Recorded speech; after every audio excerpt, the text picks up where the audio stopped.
ఏంటి అబ్జర్వ్ చేస్తున్నానంటే ఇందాక నుంచి కూడా వాళ్ళ కాన్ఫిడెన్స్ లెవెల్స్ ఎట్లా ఉన్నాయి, వాళ్ళ యొక్క కమ్యూనికేషన్ లెవెల్స్ ఎట్లా ఉన్నాయి అంటే మనం దీంట్లో ఇంపార్టెంట్ చేసుకోవాల్సింది కూడా communication levels and confidence levels. ఈ రెండు ఎట్లా ఉన్నాయని చూస్తే నిజంగా నేను సిటీలో చాలా మందిని అబ్జర్వ్ చేస్తున్నాను. కానీ చక్కటి ఇంగ్లీష్ మాట్లాడుతున్నారు, చాలా మంది చక్కగా కమ్యూనికేట్ చేస్తున్నారు. చాలా మంది నేను ఒకటే చెప్పా, మా వాళ్ళని సెలెక్ట్ చేసే ముందు, ఎవరైతే యంగర్ జనరేషన్ అంటే ఉన్నవాళ్ళు తప్పకుండా చక్కటి కమ్యూనికేషన్ చేయగలిగిన వాళ్ళు, చక్కటి కమాండ్ ఉండగలిగిన వాళ్ళు, తెలుగు అవ్వచ్చు, ఇంగ్లీష్ అవ్వచ్చు, ఎనీ లాంగ్వేజ్లో. అందులో మా నియోజకవర్గంలో చూస్తే ఆశ్చర్యకరంగా ఎంటెక్ చేసిన వాళ్ళు ఖాళీగా ఉన్నారు, ఎంఎస్సీ చేసిన వాళ్ళు ఖాళీగా ఉన్నారు, అంతా గ్రాడ్యుయేట్స్ పోస్ట్ గ్రాడ్యుయేట్ చేసిన వాళ్ళు ఖాళీగా ఉన్నారు. చూస్తే నాకే ఆశ్చర్యం అనిపించింది. ఎందుకంటే జనరల్గా ఇవాళ హైదరాబాద్లో చూస్తే ఎక్కడ ఖాళీగా లేని ప్రపంచం. అటువంటి దాంట్లో ముఖ్యంగా విజయవాడ అంటే ఎన్టీఆర్ జిల్లా అంటే వాళ్ళ రాష్ట్రంలో పెర్ క్యాపిటల్ ఇన్కమ్ లో సెకండ్ ఉంది. After Vizag per capital income లో సెకండ్ ఉంది. మరి క్లీన్లీనెస్ లో ఫస్ట్ ఉంది. అటువంటి జిల్లాలోనే ఇదే పరిస్థితి ఉంటే మిగతా జిల్లాల్లో ఏ విధంగా ఉండే అనేది కూడా కొంచెం ఆలోచించాల్సిన విషయం. అంటే కానీ నిజంగా ఒక్కొక్కరు చాలా అద్భుతంగా అంటే ఏమి మాట్లాడినా నేను వాళ్ళ కమ్యూనికేషన్ అబ్జర్వ్ చేస్తున్నాను. ఏ విధంగా అంటే వీళ్ళు రేపు పొద్దున్న గ్రామాల్లో మీరు అందరూ కూడా కమ్యూనికేట్ చేయాలి. మీరు వాళ్ళకి అర్థమయ్యేటట్టు చెప్పగలగాలి. నేను చూసింది మీరు అర్థమయ్యేటట్టు చెప్పగలుగుతున్నారా లేదా, అందరికీ కూడా సూచనలు సరిగ్గా అందుతాయా లేదా అనేదే చూశాను. నాకు ఒక్కళ్ళ దగ్గర కూడా కమ్యూనికేషన్ మిస్ అవ్వలేదు. షార్ట్ గా మాట్లాడినా కూడా కమ్యూనికేషన్, నేను షార్ట్ గా మాట్లాడుతున్నాను మరి చాలా మంది తగ్గించి మాట్లాడారు, అయినా కూడా పర్ఫెక్ట్ కమ్యూనికేషన్ తో బ్రహ్మాండంగా చేశారు. మీరు వచ్చినప్పుడు ఏ విధంగా ఉన్నారో నాకు తెలియదు, కానీ వాళ్ళు చేసిన ట్రైనింగ్, వాళ్ళు చూపించిన ప్రాక్టికల్ క్లాసులు అన్నీ కూడా ఇవాళ మీకు కాన్ఫిడెన్స్ లెవెల్స్ లో కానీ, అంతేకాకుండా కమ్యూనికేషన్ లెవెల్స్ లో కానీ 100% మార్పు తెచ్చిందని నేను అనుకుంటున్నాను. ఎందుకంటే ఇద్దరు ముగ్గురు చూశాను, కానీ ప్రకాశం గౌడ్ ఎప్పుడు సరిగ్గా మాట్లాడేవాడు అనేవాడు. ఇప్పుడు కమాండ్ గా మాట్లాడుతున్నారు మీరు అందరూ. కాబట్టి అదంతా మీ ట్రైనింగ్ వల్లే సాధ్యమైంది. నేను పాలిటిక్స్ ఒక ఎత్తు, డెవలప్మెంట్ యాంగిల్ రెండేది. ఇవాళ నా కోరిక చంద్రబాబు నాయుడు గారు కానీ, నరేంద్ర మోడీ గారు కానీ, గౌరవ ప్రధాని నరేంద్ర మోడీ గారు కానీ, వికసిత్ భారత్ 2047, స్వర్ణాంధ్రప్రదేశ్ 2047 వీళ్ళ విజన్ ఒకటే. భారతదేశం అగ్రగామి financial richest economy in the world లో ఉండాలి అంటే 2047 ముందుకు తీసుకెళ్లాలని వారు కోరిక. ఇది ముందుకు తీసుకెళ్లాలి అంటే ముందుగా గ్రామీణ ప్రాంతం అభివృద్ధి చెందాలి. ఈ గ్రామీణ ప్రాంతం అభివృద్ధి చెందాలి దాంట్లో సెంట్రల్ గవర్నమెంట్ కానీ, స్టేట్ గవర్నమెంట్స్ కానీ చాలా పథకాలు ప్రవేశపెడుతున్నాయి. కానీ ఎవరికి కూడా పథకాలు రీచింగ్ కానీ, అవేర్నెస్ కానీ రావట్లేదు.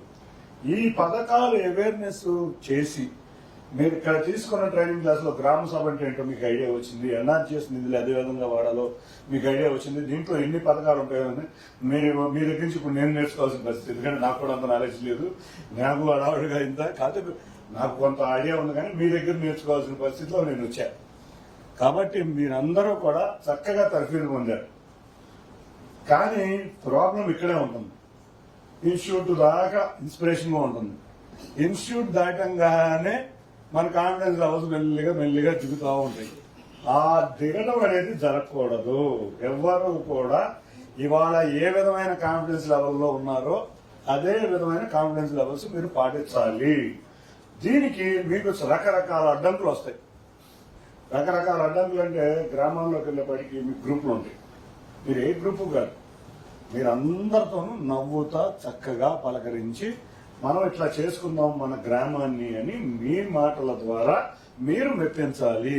అదే మీ కమ్యూనికేషన్ స్కిల్.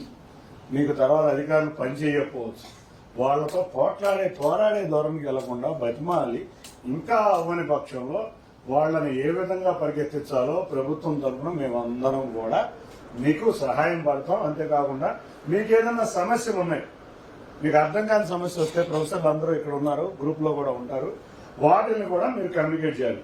ఏదో వెళ్ళాం ఏదో అనేశారు, వీళ్ళు ఏదో అనేశారు. నేను నిరుత్సాహం మీరు పొందకూడదు. అందుకే మీ పైన ఇంకా కోఆర్డినేటర్లు ఎందుకు పెట్టాను అంటే మీ మీద నమ్మకం లేక ఏ రోజు ఈ 6 నెలల్లో నిరుత్సాహం అధైర్యం పడకుండా ఇదే కాన్ఫిడెన్స్ లెవెల్స్ తో మీరు పనిచేయాలి. మనకి ఎమ్మెల్యే గారిని డ్రైవ్ చేయాలి, మేడం ఎవరైనా ఉంటే వెళ్ళి మాట్లాడాలి, పంచాయతీ వాళ్ళతో మాట్లాడాలి. అక్కడ తెలుగుదేశంలోనే 2 గ్రూపులు ఉండొచ్చు, వైసీపీలో గ్రూప్ ఉండొచ్చు, ఇంకో పార్టీలో గ్రూపులు ఉండొచ్చు. మనం గ్రామం గురించి అభివృద్ధి కానీ రాజకీయాల గురించి మాత్రం మీరు ఎక్కడా కూడా చర్చించొద్దని దయించి మీ అందరికీ కోరుతున్నా. ఆయన ఎట్లా అన్నాడు, ఈయన ఎట్లా అన్నాడంటే మీరే నెగిటివ్ అవుతారు. కాబట్టి మీకు నేను చెప్పేది ఏంటంటే మన గ్రామం మన ఊర్లో ఎంతమంది ఉద్యోగస్తులు అవుతున్నారు అనేదే మనం గుర్తుంచుకోవాలి. ఎస్ నాకు తెలుగుదేశం ఇష్టం అవ్వచ్చు, ఇంకోటి ఇష్టం అవ్వచ్చు. దయించి మన కమిటీలో రాజకీయాలు వద్దు, గ్రామాభివృద్ధికే మన దృష్టి పెట్టాలి. అది ఒకటే కోరుకుంటున్నా. దాంతో గ్రామ దృష్టి అంటే అది నేను రావచ్చు, ఎంపీ కింద ఎమ్మెల్యే కింద ఇంకోళ్ళు రావచ్చు, ఏ పార్టీ వాళ్ళన్నా రావచ్చు, లేకపోతే కలెక్టర్ గారు రావచ్చు, అధికారులు రావచ్చు, అందరూ వస్తారు. కాబట్టి మేము డెవలప్ చేస్తే మేము అధికారంలో ఉంటాం, మేము పాజిటివ్గా ఉంటే మేము అధికారంలో ఉంటాం. నా కోరిక విజయవాడ పార్లమెంటరీ కాన్స్టిట్యున్సీలో ఇండియాలోనే ఒక మోడల్ కాన్స్టిట్యున్సీగా చేయాలని నేను డే 1 నుంచి అధికారులను కోరాను. ఏమనుకోరానంటే మాకు 295 గ్రామాలు ఉన్నాయి. 295 గ్రామాల్లో కూడా అభివృద్ధి, అంతేకాకుండా ఉపాధి అవకాశాలు, ప్రతి గ్రామంలోనూ ఉపాధి అవకాశాలు కావాలి. వాళ్ళు ఏదో నేను అభివృద్ధి చేయాలంటే నేనేమైపోతున్నాను బాబు, నా ఇంట్లో అందరూ బాధల్లో ఉంటే అనే ఫీలింగ్ లో చాలా మంది ఉంటారు. కాబట్టి పర్సనల్ టచ్ వెళ్ళాలి. పర్సనల్ టచ్ వెళ్ళాలంటే ఆ ఊర్లో మీరు వెళ్ళినప్పుడు ఆ గ్రామంలో కానీ ఆ ప్రజల దగ్గర కానీ ఏమైతే ఇబ్బందులు ఉన్నాయో ఆ ఇబ్బందులు తెలుసుకుని ఆ ఇబ్బందుల్ని మనం ఏ విధంగా తీర్చగలము అనే దాన్నే దృష్టి పెట్టాలంటే ఏదో దానం చేస్తే ఏమీ అవదు.